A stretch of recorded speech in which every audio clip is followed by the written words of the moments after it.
And you now independently own and operate over 100 million in real estate. So it is one step at a time, from cleaning out motel bathrooms to now managing 100 million. It is possible. So everybody watching and listening, it takes grit and dedication and focus and understanding your drive, just really having that drive to keep moving and keep going.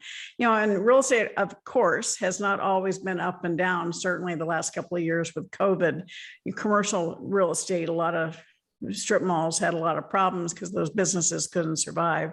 Talk a little bit about what you see in your market right now and the future.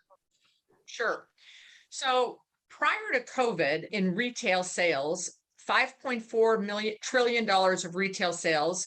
Online retail was 17%. And the predictor said by 2030, it would go to 30%.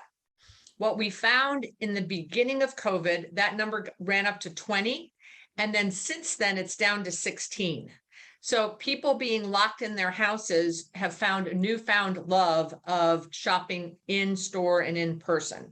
So I don't think online digital is ever going to go away. It's here to stay, just like you and I remember in the 60s catalogs, Sears, Penny, Spiegel catalogs, they represented 10% of retail sales. So there's always going to be some conduit of how to sell retail sales, but they can all live together. Now we're finding out with these digital retailers like Untuckit and Warby Parker and Wayfair, they're opening stores because they realize the CAC, customer acquisition costs, is so high digitally that to have a billboard of a bricks and mortar store helps them with sales and is not as expensive. So first and foremost, people say to me all the time, you invest in retail? Well, everything's online. So it's really not.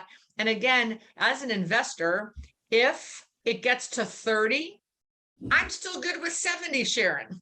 I'm still good with the internet resistant businesses, which I lease to, which is Starbucks, Panera, the hair salon, the blow dry bar, the nail salon. I'm still good knowing that people are not going to get their hair cut on the internet.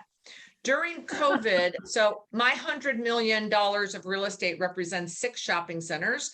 And luckily for me, I'm very fortunate to live in South Florida. I only lost 1 tenant. Wow. Now, why that is instead of buying shopping centers that I get calls all the time, I have a shopping center for you to buy. It's $25 a square foot, way below replacement value. I don't buy those. I buy the $600 a square foot properties that are located in A+ locations, because I want to make sure that when the what hits the fan, my tenants have disposable income around them, extra daytime pop. I like to buy near hospitals, near colleges, in neighborhoods that the consumer has disposable income. So when we do hit a hiccup like we absolutely did with COVID, my tenants are still will remain strong. I love that. That's such an incredible lesson.